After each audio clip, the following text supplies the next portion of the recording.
Chantal Roberge. Donc, je continue la lecture sur le dossier des empoisonnements volatiles là, chez la femme enceinte.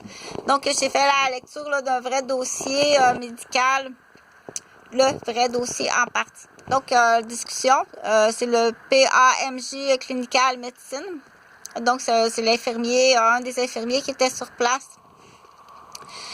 Donc, l'intoxication au monoxyde de carbone, l'intoxication le plus connue en France, l'INVS, Institute of the Health Surveillance, enregistre 4000 cas par an. Et selon cette institution, son incidence est sous-estimée pour plusieurs raisons.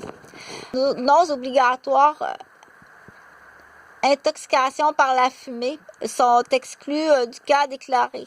Et enfin, puisque ce gaz est inodore et incolore et les symptômes n'apparaissent pas toujours, certains cas d'empoisonnement au CO sont souvent mal diagnostiqués. Les femmes enceintes constituent une population particulièrement fragile vis-à-vis de l'intoxication au CO du fait des modifications physiologiques induites par la grossesse avec des séquelles pouvant être gravissimes sur le fœtus. D'autant qu'il n'y a aucun parallélisme strict entre l'état clinique de la mère et la gravité de l'intoxication de l'enfant. Donc, du coup, ton opération voiture minoune, là, très souvent, les jeunes qui se promènent avec des minounes c'est pas juste l'auto il y a pas juste l'auto qui a un mauvais muffler. Donc, je sais que tu as beaucoup de choses à faire là dans ta planification de travail, mais entre autres, tu peux rajouter ça.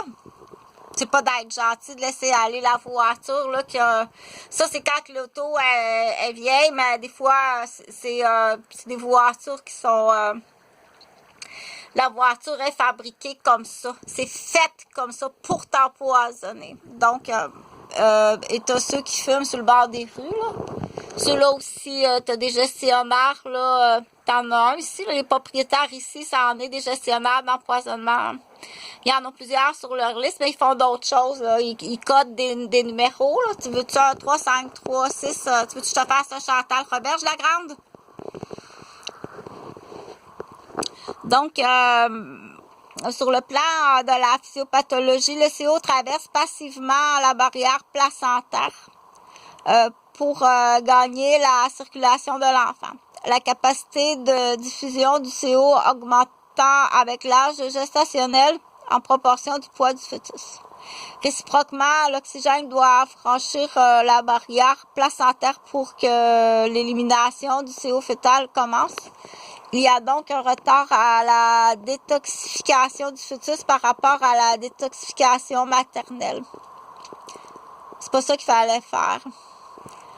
De plus, l'hémoglobine fœtale a plus d'affinité pour le CO que l'hémoglobine maternelle. L'hypoxie est beaucoup plus marquée, ce qui accroît la fixation du CO sur toutes les hémoprotéines. Ceci explique le risque majeur